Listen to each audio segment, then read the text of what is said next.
আসসালামু আলাইকুম, সবাইকে শুভেচ্ছা এবং স্বাগত জানাচ্ছি। বাংলাদেশের একটি দ্বীপ উপজেলা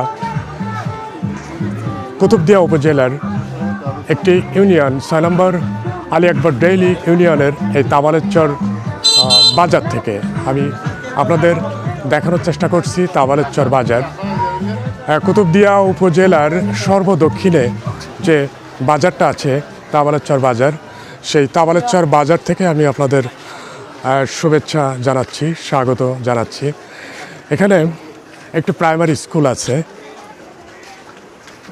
আপনাদের একটু দেখানোর চেষ্টা করছি। প্রাইমারি স্কুলটা হচ্ছে তাবালেরচর সরকারি প্রাথমিক বিদ্যালয়। এটা একটা ঘূর্ণিঝড় আশ্রয় কেন্দ্র।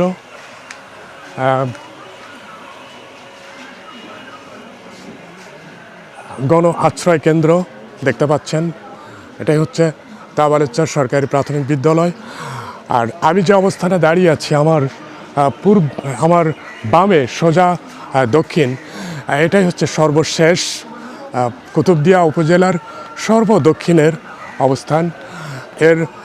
আমার ডানে পশ্চিম তাবালেরচর এবং বামে পূর্ব তাবালেরচর।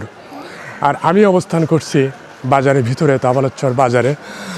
এখানে আমার শ্রদ্ধেয় একজন শিক্ষক, এই তাবালেরচর সরকারি প্রাথমিক বিদ্যালয়ের ভারপ্রাপ্ত প্রধান শিক্ষক উনি আছেন। স্যার, কাইন্ডলি আপনার পরিচয়টা একটু দেন প্লিজ। হ্যাঁ বলেন, আপনি বলেন। আমি জালাল আহমদ। একটু জোরে বলেন। আমি জালাল আহমদ। জি জি। তাবালেরচর সরকারি প্রাথমিক বিদ্যালয়ের প্রধান শিক্ষক। জি জি। এটা কুতুবদিয়া উপজেলার ৬ নম্বর ওয়ার্ডের ৬ নম্বর ইউনিয়নের জি ৮ নম্বর ওয়ার্ডের এই স্কুলটা প্রতিষ্ঠিত। এই স্কুলটা ১৯৭৪ সালে প্রতিষ্ঠিত হয়েছে। জি জি। আমি ১৯৯৯ সালে এই বিদ্যালয়ে যোগদান করেছি। জি। আসলে এই তাবালেরচর এরিয়াটা খুবই একটা অবহেলিত এরিয়া। এখানে পশ্চিম দিকের বেড়িবাঁধ খুবই অরক্ষিত। সামনে বর্ষাকাল আসতেছে। আমরা ইউনিয়ন দুর্যোগ ব্যবস্থাপনা কমিটির সদস্য হিসেবে সরকারের কাছে এবং ঊর্ধ্বতন মহলের কাছে আকুল আবেদন জানাচ্ছি, আগামী বর্ষা আসার আগেই যেন এই অরক্ষিত বেড়িবাঁধটা মেরামত হয়। তা না হলে বর্ষায় প্রতি বছর এখানে লবণের পানি ঢুকে লবণের গ্যার এবং ফসলের মাঠের ব্যাপক ক্ষতি হয়, ফসলের ব্যাপক ক্ষতি হয়। এতে প্রান্তিক কৃষকরা খুবই ক্ষতির সম্মুখীন হয়। শুধু পশ্চিম দিকের বেড়িবাঁধ না, পূর্ব দিকের ৭ নম্বর ওয়ার্ডের বেড়িবাঁধও রক্ষিত। এখানে ৪-৫টা ভাঙ্গা আছে, যেগুলিতে বর্ষার সময় প্রচুর পানি ঢুকে। আমরা এই বেড়িবাঁধটা যদি টেকসই হিসাবে তৈরি করতে না পারি, তাহলে প্রতি বছর সরকারের যে বরাদ্দগুলি দিয়ে এগুলি শুধু অপচয় হয়।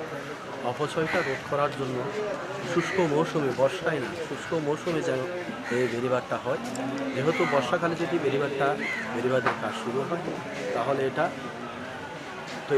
বেড়িবাঁধটা তৈরি করার সাথে সাথে আবার বিলীন হয়ে যায়। সুতরাং এটা যদি শুষ্ক মৌসুমে করা যায়, তাহলে বেড়িবাঁধটা স্থায়ী হবে এবং ভাঙ্গনটা রোধ হবে, সরকারের অপচয় কম হবে। সুতরাং আমাদের এই এলাকার জনসাধারণের হিসাবে এই এলাকার জনগণের দাবি যেন বেড়িবাঁধটা হয়, যেহেতু আমাদের এটা ছাড়া আর কোনো গতি নেই।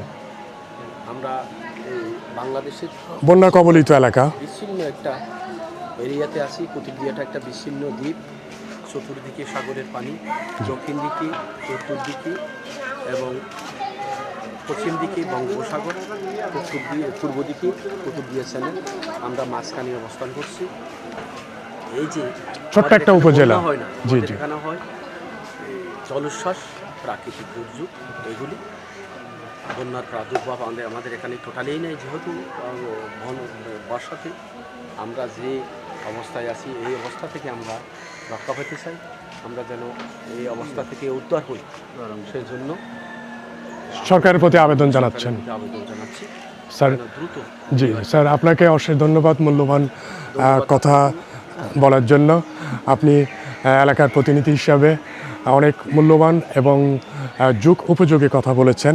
আমি আপনাকে এবং সাথে সাথে অন্যান্য যারা আছেন সবাইকে ধন্যবাদ জানাচ্ছি।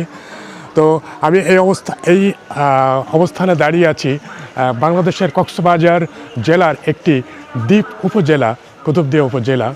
কুতুবদিয়া উপজেলার সদর থেকে 5.5 কিলোমিটার একেবারে দক্ষিণে বঙ্গোপসাগরের একেবারে কাছেই এই তাবালেরচর যে বাজার আছে সেই বাজারে আমি অবস্থান করছি।